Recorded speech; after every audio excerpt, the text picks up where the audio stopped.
Hello students and welcome back to our online classes of Sardar Vallabh भाई Patel English medium school Yawal. आज हम सीखेंगे golden grammar of standard 7 उसका lesson number 17 non finite verbs and infinitudes. तो पहले हमें देखना है फाइनाइट वर्ब्स। तो चलिए देखते हैं पहले अ फाइनाइट वर्ब। देखिए यहाँ पे इसकी डेफिनेशन है a finite verb changes its form in order to indicate a change in tense और सब्जेक्ट। अ फाइनाइट वर्ब एक ऐसा वर्ब जो वाक्य के टेंस के अनुसार या फिर सब्जेक्ट के पर्सन अथवा नंबर के अनुसार अपने फॉर्म यानी रूप को बदल लेता है, उसे हम फाइनाइट वर्ब कहते हैं। एक ऐसा वर्ब जो कि देखिए यहाँ पे टेंस के अनुसार अपने वर्ब का फॉर्म बदलता है यानी कि रूप बदलता है, और सब्जेक्ट के पर्सन के अनुसार यानी कि पर्सन फर्स्ट पर्सन है, सेकंड पर्सन है या थर्ड पर्सन है। सब्जेक्ट जैसे डूअर ऑफ एक्शन, उसे हम क्या कहेंगे? Subject. I is the first person, I and we is the first person, you is the second person and he she it and they are the third person. So यहाँ पे definition ये है finite verb की कि ऐसा verb जो वाक्य के टेंस के अनुसार या फिर सब्जेक्ट के पर्सन अथवा नंबर के अनुसार अपने फॉर्म रूप को यानी कि फॉर्म यानी रूप को बदल लेता है, उसे हम फाइनाइट वर्ब कहते हैं। फाइनाइट का मीनिंग ही क्या है? लिमिटेड या बाउंड। लिमिटेड यानी सीमित या बंधा हुआ। तो पहले यहाँ पे देखिए अ फाइनाइट वर्ब क्या करते हैं? A finite verb changes its form in order to indicate a change in tense और सब्जेक्ट। तो पहले हमें ये देखना है कि सब्जेक्ट में कौन सा चेंज होता है और वर्ब में क्या चेंज होता है। जैसे कि आई प्ले चेस यानी कि मैं चेस खेलता हूँ, and in the second sentence Somu play chess. देखिए यहाँ पे आई ये फर्स्ट पर्सन था और सोमू ये थर्ड पर्सन है, ये है subject. I and Somu are the subject. लेकिन प्ले ये जो वर्ब है वो पहले सेंटेंस में आई के मुताबिक प्ले ही रह गया है, और इन सेकंड सेंटेंस में यहाँ पे सोमू ये सब्जेक्ट वहाँ पर चेंज है सेकंड सेंटेंस में, तो प्ले का प्लेज हो गया है। यानी कि वर्ब के फॉर्म में जो चेंज हुआ है वो सब्जेक्ट के अनुसार हुआ है। उसके बाद में Somu and I played chess yesterday. देखिए ये पास्ट टेंस का एग्जाम्पल है। जैसे कि यहाँ पे टेंस चेंज हुआ है तो यहाँ पे प्ले का प्लेड हुआ है।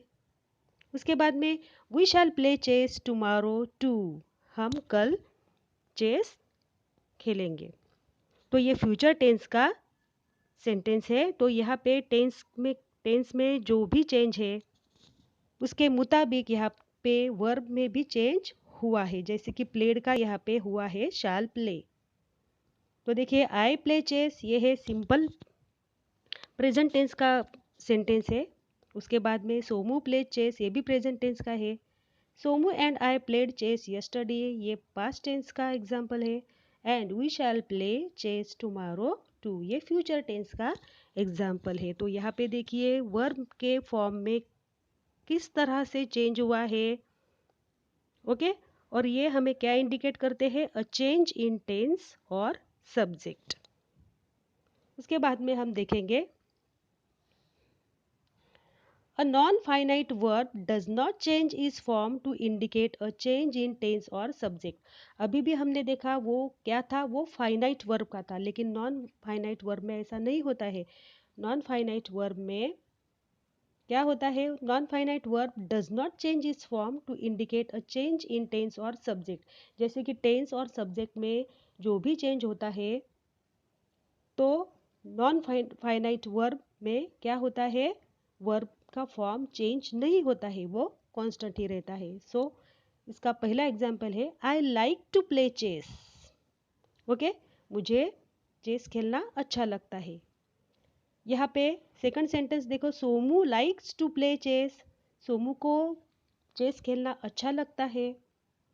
तो यहाँ पे आई का जो सब्जेक्ट था उसमें पहला वर्ब का फॉर्म है to play, and in second sentence में ये सोमू है, ये भी सब्जेक्ट चेंज हुआ है यहाँ पे।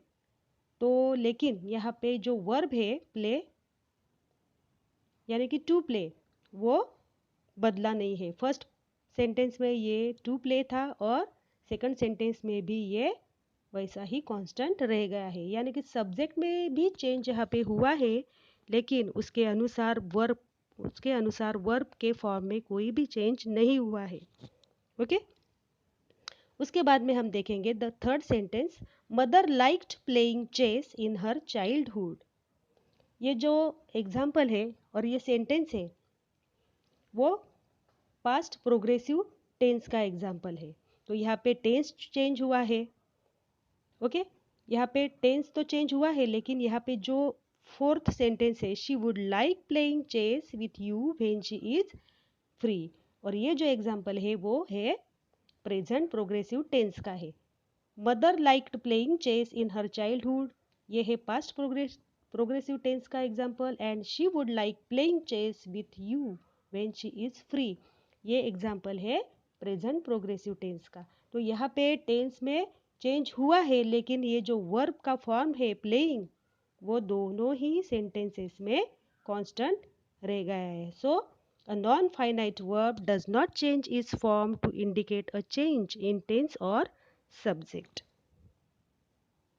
उसके बाद हम देखेंगे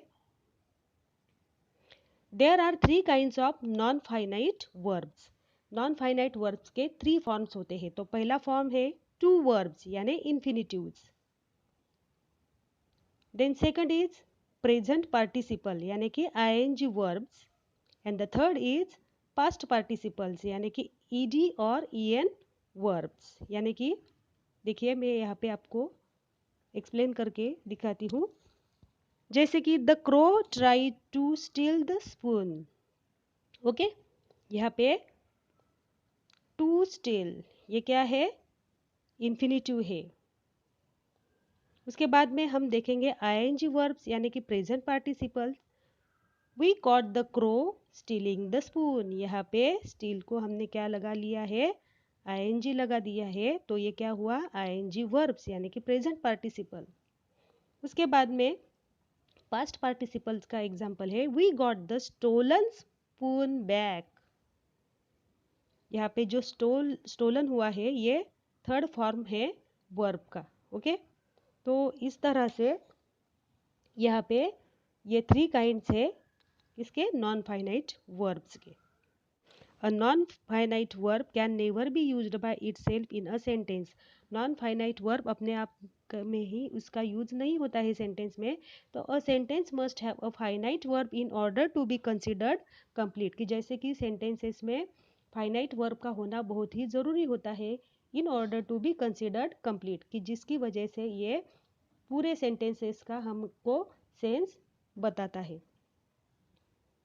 The verbs underlined in the sentences above are the finite verbs। तो देखिए ये जो हमने अभी अभी 3 सेंटेंसेस जो पढ़े, जैसे कि देखिए यहाँ पे ट्राइड को अंडरलाइन किया है, यहाँ पे कॉट को अंडरलाइन किया है और यहाँ पे गॉट को अंडरलाइन किया है। तो ये वर्ब्स ऐसे है, ये फाइनाइट वर्ब्स है और इनकी बहुत ही मदद होती है हमें सेंटेंस का पूरा सेंस करने की। ओके, यानी कि ये हमें इंडिकेट करता है कि यहाँ पे सेंटेंस कंप्लीट हुआ है। अब हम देखेंगे the infinitive and the bare infinitive. The infinitive is generally made up of the word to plus the base verb. Infinitive कैसे फॉर्म होता है, टू के बाद में हम क्या लगाते हैं, बेस वर्ब यानी कि वर्ब का पहला फॉर्म लगाते हैं और उसे हम क्या कहते हैं, infinitive. Sometimes however it is used without the two. कभी कभी वर्ब्स ऐसे होते हैं बेस वर्ब कि हमको उनको बगैर टू के ही उनको यूज करना पड़ता है सेंटेंस में। सच इन्फिनिटिव्स आर नोन एज बेयर इन्फिनिटिव्स। और ऐसे इन्फिनिटिव्स को हम क्या कहेंगे, बेयर इन्फिनिटिव्स। देखिए बेस वर्ब और बेयर इन्फिनिटिव्स। बेस वर्ब क्या होता है, ये वर्ब का पहला फॉर्म होता है और इन्फिनिटिव के बारे में जब हम बात करते हैं तो हमें इस बेस वर्ब के पहले टू को लगा देते हैं। उसके बाद में हम देखेंगे bare infinitives. Sometimes in sentences with finite verbs like dare, see, let, hear, make, watch, etc. are the bare infinitives without the word to is used. कुछ कुछ वर्ड्स ऐसे होते हैं कि हम उनको बगैर टू लगा के ही उनको यूज करते हैं, ऐसे वर्ब्स को हम क्या कहेंगे, बेयर इन्फिनिटिव्स। ओके, जैसे कि here are some examples of this. Let the poor man eat in peace, one could hear the trapped man cry, I dare not show my father my results, make the baby drink all the milk, we saw the thief run away. देखिए यहाँ पे ये bear इन्फिनिटिव्स है, कौन कौन से, eat, cry, show, drink and run कि हमें इन वर्ब्स को बगैर टू को लगा के ही यहाँ पे हमने यूज किया है। और ये जो अंडरलाइन किए हुए जो वर्ब्स है, let, hear, dare, make and saw, okay, ये भी हमने बगैर ही टू लगा के इनको यूज किया है। So this all are bare infinitives. Okay, now the last part of our topic is using to instead of so that। जैसे कि जब भी कभी सेंटेंस में so that का यूज होता है तो हम so that के बजाय टू का इस्तेमाल कर सकते हैं। जैसे कि the first example of it is the lady was so angry that she could not speak। Lady इतनी गुस्से में थी कि वो कुछ भी बोल नहीं सकती थी। ओके, यहाँ पे सो दैट के अलावा हमने नीचे टू का यूज किया है। वो कैसे, देखिए, the lady was too angry to speak, बोल भी नहीं सकती, इतनी वो गुस्से में थी। यानी कि ऊपर का सेंटेंस और नीचे का सेंटेंस इस दोनों का मीनिंग सेम ही है, लेकिन हमने यहाँ पे सो दैट के अलावा टू का यूज किया है। Then the second example of it is the animal was so wild that it could not be controlled. Animal was too wild to be controlled. Okay, यहाँ पे to speak, यहाँ पे हमने infinitive यूज किया है और यहाँ पे भी to be हमने infinitive का यूज किया है। The animal was so wild that it could not be controlled, यहाँ पे so that का यूज किया है और नीचे के सेंटेंस में the animal was too wild to be controlled, control नहीं हो सके इतना एनिमल वो जंगली था, यानी कि वो जानवर इतना जंगली था कि कंट्रोल नहीं कर पा रहे थे। ओके, तो देखिए यहाँ पे हमारा topic non finite verbs and infinitives ये फिनिश होता है। तो चलिए दोस्तों, फिर देखिए, a finite verb changes its form in order to indicate a change in tense और सब्जेक्ट। ओके, उसके बाद में a non finite verb does not change its form to indicate a change in tense और subject.